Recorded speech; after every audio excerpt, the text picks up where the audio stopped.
We ask the questions. What is needed in the world? Is that going to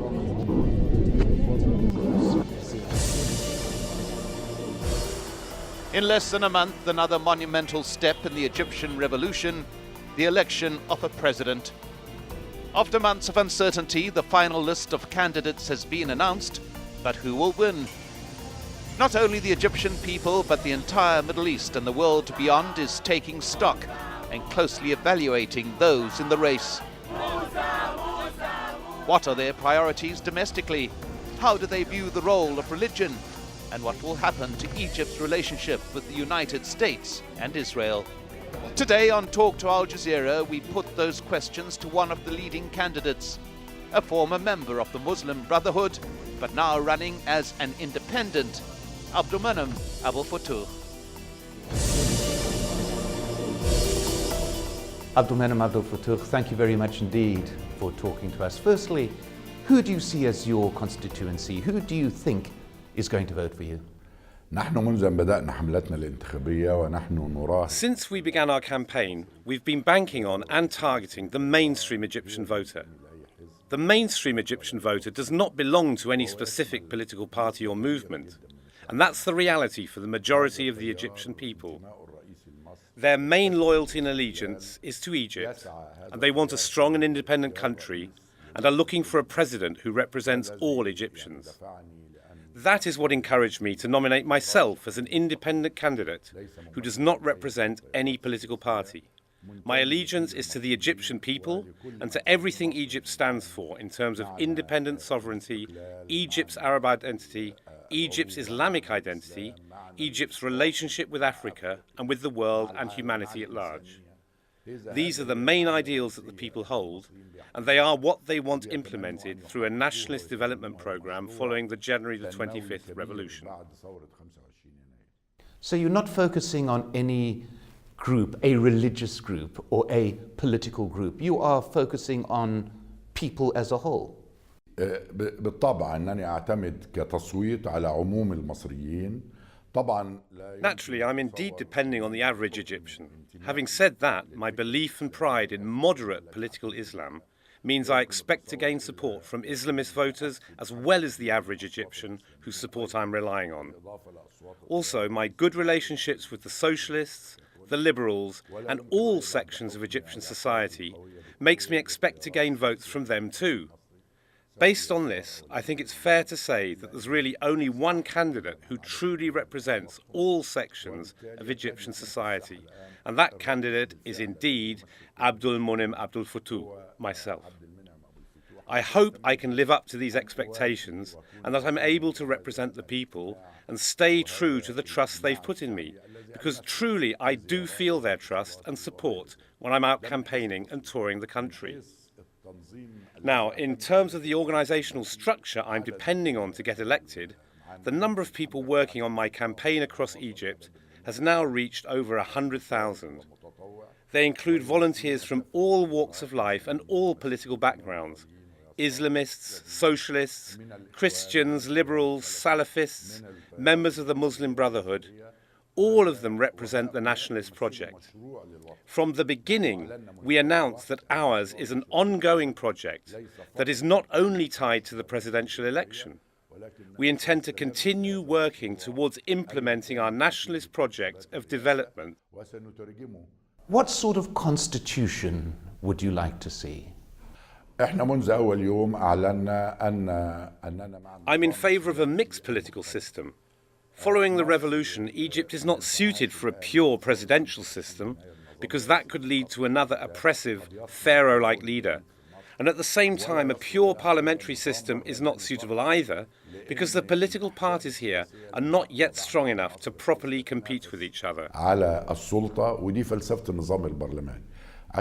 That's why I've said that the best model for Egypt in the coming 10 to 15 years is a mixed system, a presidential parliamentary system.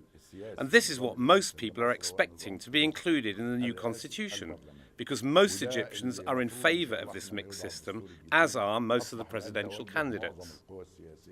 So you see this presidential campaign as part of a wider process. It's not just running for president that you are doing. you are attempting to transform the whole society while doing so. ده صحيح إننا الحملة الرئاسية تدشين لمشروع وطني. That's correct. My campaign is the personification of a nationalist project that represents all Egyptians, that strives towards building the Second Republic, a post-January the 25th Egypt that is democratically ruled by civilians and governed by a constitution.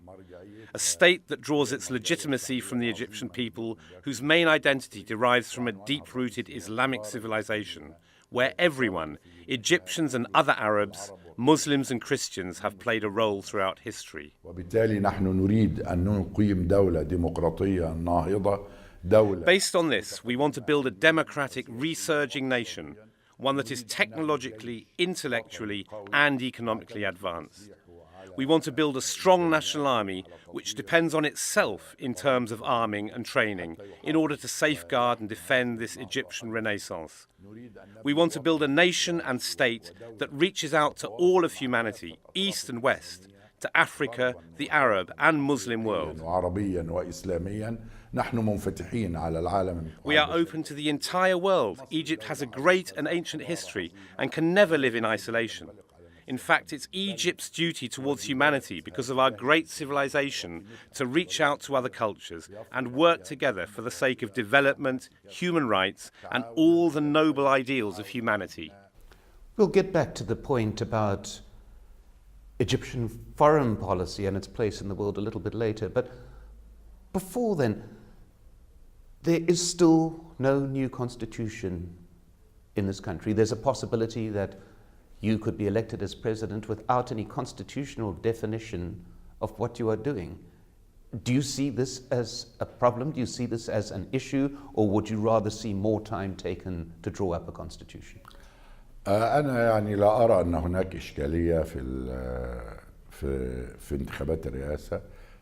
I don't see a problem with regards to the presidential election, because as you know, there is already a constitutional decree which consists of 62 articles governing this current interim period. This constitutional decree already stipulates the role of the president, as it does the parliament. And on that basis, we've already had parliamentary elections, and on that same basis, the president will also be elected. After that, the army and the military council can return to their barracks and to their true role, which is defending the country. As for writing the new constitution, then that should take its course once a constituent assembly is appointed together by the president and the parliament. It's important that this process takes its due course so that we can have real discussions, so the constitution can reflect the aspirations of the Egyptian people in terms of freedom, dignity, and social justice. Once the new constitution is written and the people have voted on it in a referendum, then the roles and responsibilities of the president, the parliament, and the government can be adjusted accordingly. Therefore, I don't believe we have a constitutional problem at the moment. The president and the parliament will work according to the temporary constitutional decree until the new constitution is written. Would you expect the military, the Supreme Council of Armed Forces, to hand over all the executive powers that it has at present to the president who is elected?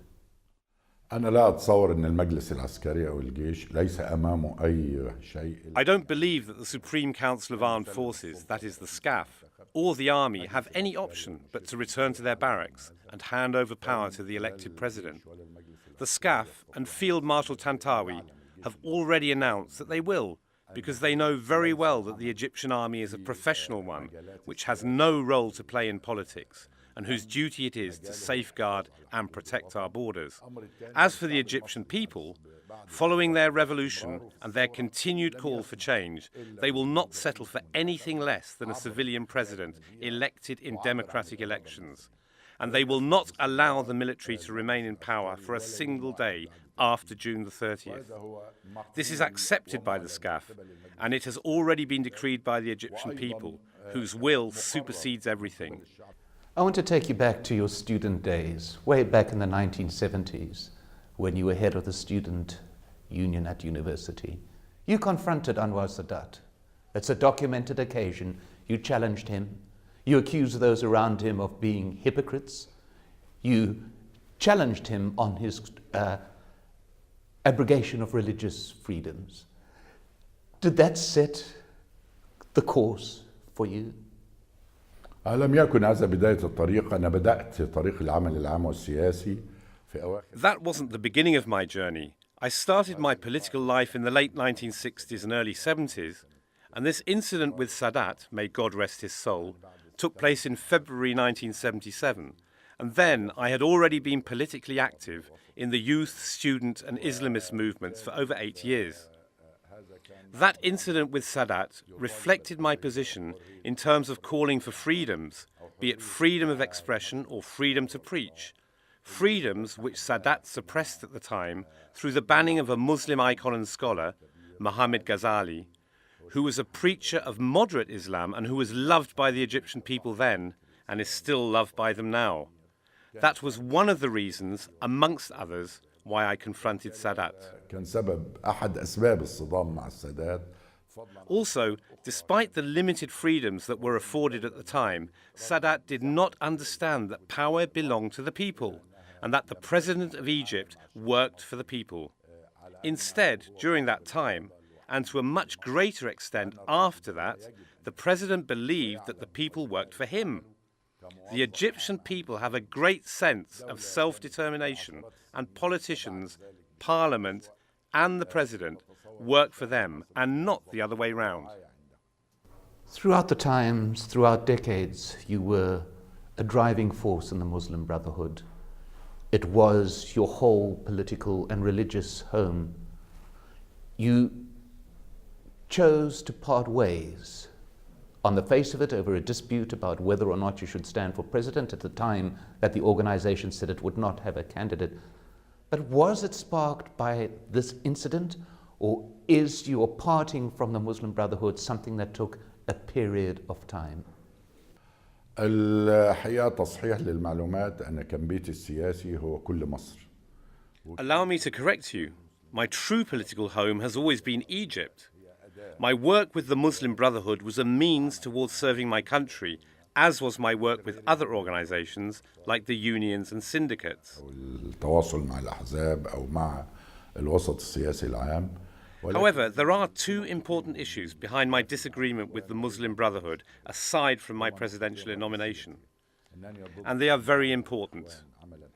First, I am against the Muslim Brotherhood's participation in party politics. The Brotherhood should not become a political party, nor should it have a political party, because its founder, Hassan al-Banna, may God have mercy on his soul, founded the Muslim Brotherhood as an Islamic social welfare movement, which raises awareness of Islam without competing for government, be it legislative or executive. I mentioned this in 2007 when I wrote that it is wrong to mix this missionary and awareness-raising work with party politics. However, if a member of the Muslim Brotherhood wants to run in elections or compete for government, then they should do so as an independent or join a political party or even form their own party away from the Muslim Brotherhood. This separation should be a practical one and not necessarily an ideological one. نقطة رئيسية في الخلاف هو أن جماعة الإخوان لابد أن تقنن نفسها.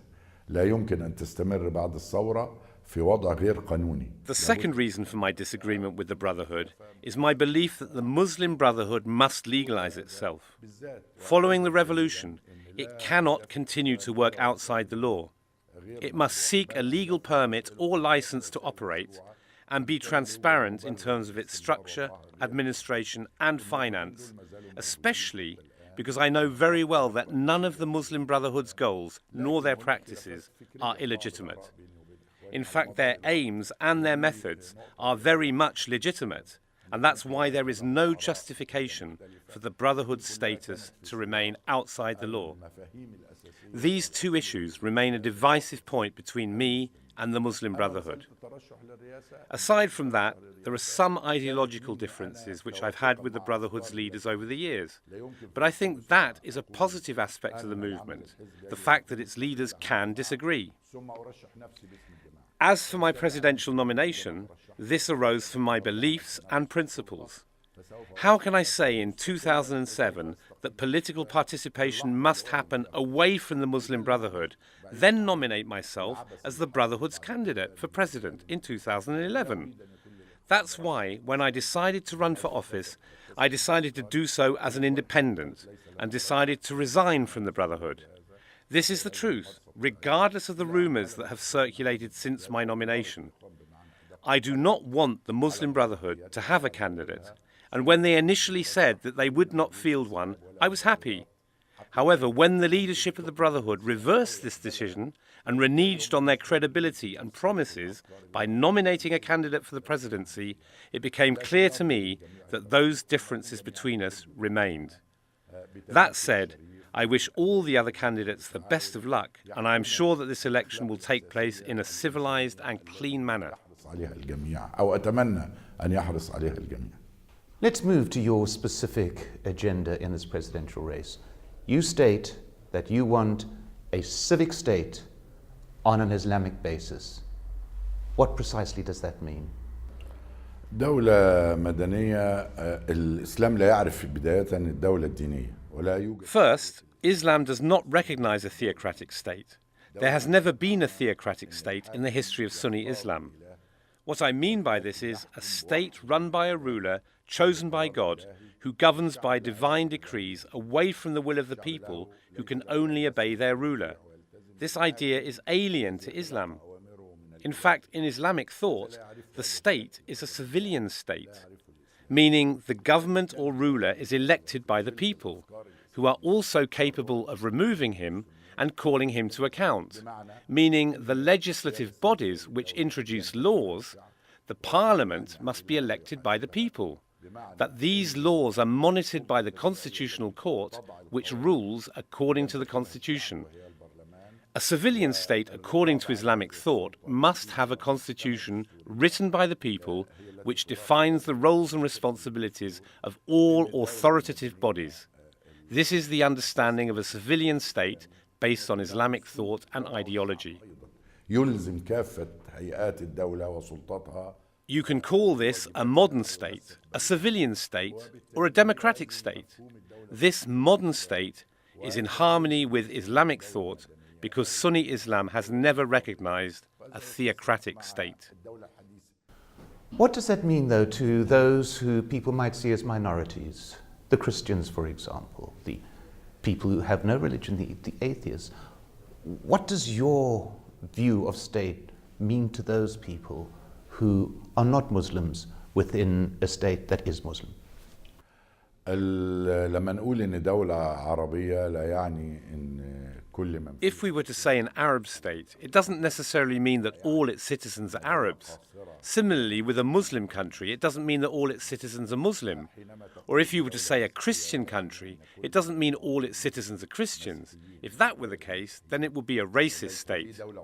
According to Islamic thought, the state embraces all its citizens, be they Muslim or non-Muslim. That's why there are equal rights and responsibilities for all citizens according to Islamic thought. So Egyptian Christians will enjoy exactly the same rights and responsibilities as Egyptian Muslims. There is no difference.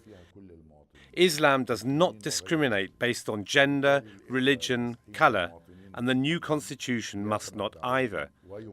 The appointment of people to office or other government jobs must be based on merit and capability and not gender or religion or even political inclination. That is our understanding.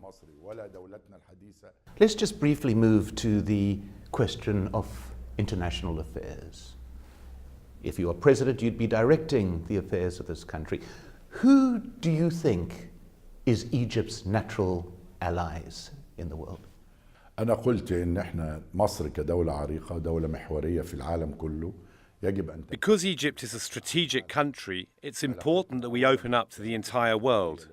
In terms of our foreign policy, Egypt must not be a follower or be subservient to any power. Egypt must work with the entire international community, be it East or West, China, America, Europe. Our natural strategic partner, based on our national security, is the Arab world. Then comes our relationship with Africa. particularly because of the River Nile, which represents Egypt's lifeline. Also, we have our relationship with the Islamic world, which we are part of. Specifically, though, many would contend that the US, the United States, a very important partner and ally of Egypt. That relationship is defined by Egypt's relationship with Israel. The US has made that quite clear. Do you believe that this skews, diverts Egypt's ability to exercise its own sovereign affairs? This linkage of US relationship with Israel's relationship with Egypt? احنا في الجمهورية الثانية وبعد ثورة 25 يناير. In the Second Republic and following the revolution, Egypt's foreign policy must be independent from any other country. Our relationship with the United States must be exactly that, a relationship with the United States, and not one indirectly with Israel. That relationship should have nothing to do with Israel. Whether our relationship with America is strong or not, this depends on how receptive American policy is to Egypt's interests. Whether or not we will have a relationship with Israel also depends on our national interests. That said, the US should revise some of its positions that are illegal and inhumane, like making its relationship with Egypt dependent on our relationship with Israel. And the same applies to any other country. I am against the idea that a country ties its relationship with Egypt to a third country or third party. My foreign policy is not based on wider alliances. It is based on bilateral relations, be that with America, with China, or with European countries. I want to work towards forming bilateral relations because I believe they best service developmental and economic projects in Egypt. As for the multi-party relationships formed and founded by the old regime, I do not depend on them. The peace treaty with Israel will continue, but it will be revised. The articles in it which are in Egypt's interests will be kept. Those which are detrimental to and are against Egypt's interests will be taken out. Because if I am elected, I will be a president responsible for the interests of all Egyptians. And that is why nothing will define my position with regards to any international treaty except that which is in the interests of the Egyptian people and Egypt as a whole. I just want to take you back, though, to the 25th of January last year. You were outside the steps of the Supreme Court. A revolution underway. Many didn't realize it. You were one of the first in Tahrir Square. You set up the field hospitals there as part of your role as General Secretary of the Arab Physicians Union. Did you realize at that point that a year later, just over a year later, you'd be running for president? Did you foresee it on that day?